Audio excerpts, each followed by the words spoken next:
आज हम देखेंगे कक्षा 7 विषय कंप्यूटर। लेसन नंबर 3 कलन विधि की रचना। बच्चों, सबसे पहले हम परिचय देखेंगे। परिचय में दिया हुआ है, यदि तुम किसी व्यक्ति से बातचीत करना चाहते हो तो वह व्यक्ति समझे ऐसी भाषा का ज्ञान तुम्हें होना चाहिए। ठीक है बच्चों, जैसे कि आप जानते हो, अगर आप किसी से बातचीत करना चाहते हो, ठीक है, तो वो व्यक्ति आपकी कौन सी भाषा समझेगा, आपको पहले यह पता होना चाहिए। यदि आप हिंदी में बात करते हो पर अगर उस व्यक्ति को हिंदी नहीं आती है तो क्या आप उससे बात कर पाओगे? नहीं कर पाओगे। ठीक है, इसी प्रकार कंप्यूटर के साथ काम करने के लिए कंप्यूटर समझे वह भाषा तुम्हें जाननी चाहिए। ठीक है, आप जानते हो कंप्यूटर जो है वो हम मनुष्य की भाषा समझता नहीं है, वह केवल कंप्यूटर भाषा जो 0 और 1 की भाषा ही समझता है। यानी कंप्यूटर जो है वो कौन सी भाषा समझता है बच्चों? Machine language. ठीक है, और मशीन लैंग्वेज जो है वो 0 और 1 के रूप में दर्शाई जाती है। ठीक है, कोई कार्य पूर्ण करने के लिए अथवा किसी समस्या के हल के लिए कंप्यूटर की भाषा में कंप्यूटर को दिए गए अनुदेशों के समूह को प्रोग्राम कहते हैं। संक्षेप में, प्रोग्राम और कुछ नहीं बल्कि किसी दी गई समस्या का सोपानबद्ध हल होता है। ठीक है, प्रोग्राम और कुछ भी नहीं है। हम हमारी कोई भी समस्या या कोई भी हम प्रोग्राम लिखते हैं, कोई भी कार्य हमें पूर्ण करना है तो उसके लिए हम कंप्यूटर को जो आदेश देते हैं, अनुदेश देते हैं, उसके समूह को प्रोग्राम कहते हैं। बच्चों, हमारा नेक्स्ट पॉइंट है एल्गोरिथम। चलिए अब हम एल्गोरिथम के बारे में जानकारी प्राप्त करते हैं। एल्गोरिथम कोई भी कार्य करने की पद्धति का वर्णन करता है। प्रोग्राम के विकास में एल्गोरिथम पहला सोपान है। तुम जब कंप्यूटर को कोई कार्य करने के लिए कहते हो तब वह कार्य किस प्रकार करना है और किस क्रम में करना है यह भी तुम्हें सूचित करना चाहिए। इसके लिए एल्गोरिथम का उपयोग किया जाता है।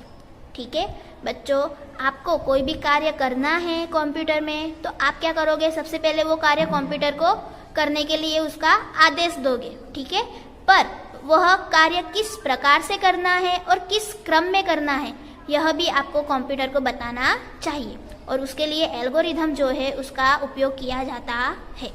कोई भी कार्य पूरा करने के लिए या किसी समस्या के हल के लिए दिए जाने वाले निश्चित नियमों के समूह को एल्गोरिथम कहते हैं। बच्चों, सिंपल भाषा में कहा जाए तो एल्गोरिथम जो है, हम कोई भी कार्य पूर्ण करते हैं उस कार्य के जो भी स्टेप होते हैं उसे एल्गोरिथम कहते हैं। जैसे कि गणित में जैसे आप रचना बनाते हो, विज्ञान में आप प्रयोग बनाते हो, तो उसमें आप क्या करते हो? पहले आप रचना में क्या करते हो बच्चों? रचना बनाते हो, फिर नीचे उसकी रीत या पद्धति लिखते हो। ठीक है, स्टेप लिखते हो कि सबसे पहले आपने इतने सेमी का माप लिया, फिर यहाँ पर चाप मारा, इतने अंश का चाप मारा, तो वो क्या हो गया? उसका एल्गोरिथम। वैसे ही विज्ञान में जब आप प्रयोग बनाते हो तो प्रयोग में आप जिस प्रकार से आकृति बनाते हो और फिर नीचे आप पद्धति लिखते हो, तो पद्धति में आप क्या लिखते हो बच्चों?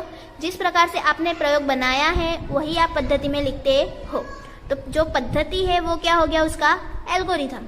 ठीक है, आगे हमें कुछ एग्जाम्पल दिए हुए एल्गोरिथम के, तो चलिए हम अब एग्जाम्पल देखते हैं।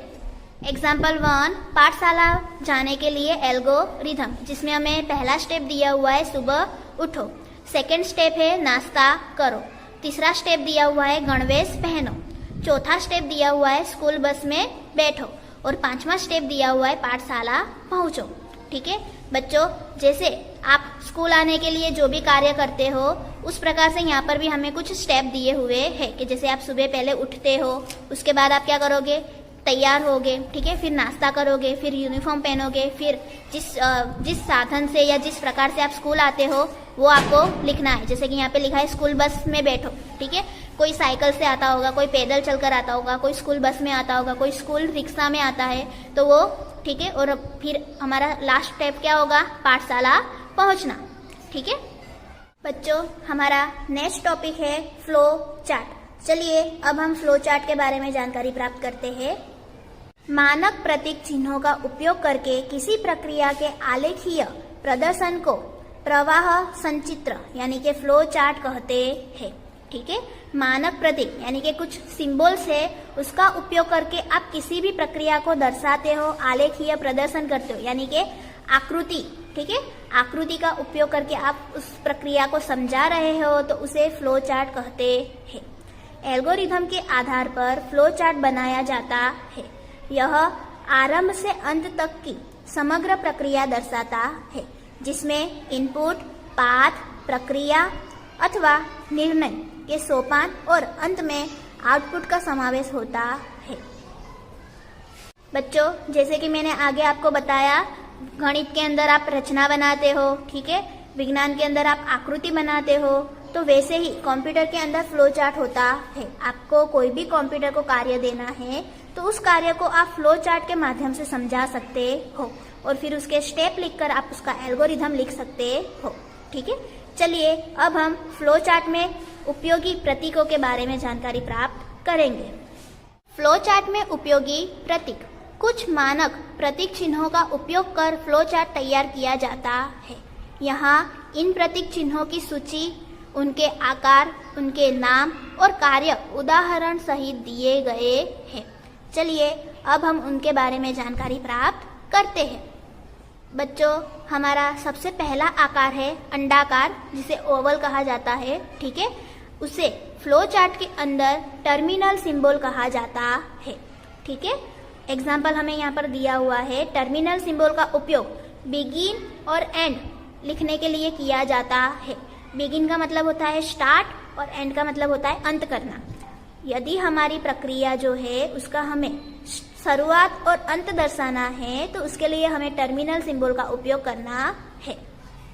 बच्चों, हमारा सेकंड आकार है समांतर चतुर्भुज, ठीक है। आप उसकी आकृति देख सकते हो। फ्लो चार्ट के अंदर इस आकृति को इनपुट आउटपुट सिंबल के नाम से जाना जाता है। आप यहाँ पर देख सकते हो, उसकी जो दो लाइंस होती है वो थोड़ी टेढ़ी होती है, ठीक है। उसका यहाँ पर एग्जाम्पल भी हमें दिया हुआ है। इनपुट ए, इसका मतलब होता है कि ए का मान एंटर करो, ए की वैल्यू एंटर करो। और यहाँ पे लिखा हुआ है प्रिंट सी, यानी कि सी का मान लिखो, यानी कि सी की वैल्यू आउटपुट में दर्शाओ, प्रिंट करो, ठीक है। बच्चों, हमारा तीसरा आकार है आयत। उसकी आकृति आप यहाँ पर देख सकते हो। इस आकृति को फ्लो चार्ट के अंदर प्रोसेस सिंबल कहा जाता है, यानी कि यदि हमारे प्रोग्राम में कोई प्रोसेस आ रही है तो उसे हमें इस आकार के अंदर लिखना है, ठीक है। यहाँ पर हमें एग्जाम्पल दिया हुआ है C is equal to A plus B। इसका अर्थ क्या होता है बच्चों? A और B का मान जोड़कर जो भी हमें आंसर, जो भी हमें रिजल्ट मिलेगा उसको C में स्टोर करना है, ठीक है। बच्चों, हमारा चौथा आकार है हीरक। आप यहाँ पर देख सकते हो। इस आकार को फ्लो चार्ट के अंदर डिसीजन सिंबल कहा जाता है, ठीक है। यहाँ पर हमें एग्जाम्पल दिया हुआ है। यहाँ पर लिखा हुआ है A ग्रेटर देन B, ठीक है। A ग्रेटर देन B, इसका मतलब हुआ यहाँ पर हम बीच में, कंडीशन का मतलब होता है बच्चों शर्त, ठीक है। यहाँ जो बीच में जो भी शर्त लिखी है उस मुताबिक हमारे आगे के स्टेप होंगे। यदि यह शर्त सही हो रही है तो हमारा प्रोग्राम यस तरफ जाएगा, और यदि यह शर्त गलत हो रही है तो हमारा प्रोग्राम नो तरफ जाएगा, ठीक है।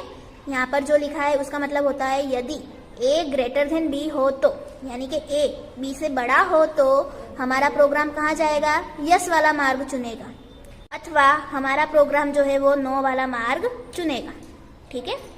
बच्चों, हमारा लास्ट आकार है एरो, तीर, ठीक है, जो आप देख सकते हो इस प्रकार से होता है। और फ्लो चार्ट के अंदर इस सिंबल को फ्लो लाइन कहा जाता है। उसका उपयोग प्रोग्राम में इसी प्रकार से किया जाता है। यह सिंबल क्या दर्शाता है बच्चों? अपनाया जाने वाला मार्ग दर्शाता है, कि यानी कि हमारा प्रोग्राम किस ओर जा रहा है वह हम फ्लो एरो, फ्लो लाइन के ऊपर से हम बता सकते हैं। यदि आपको इस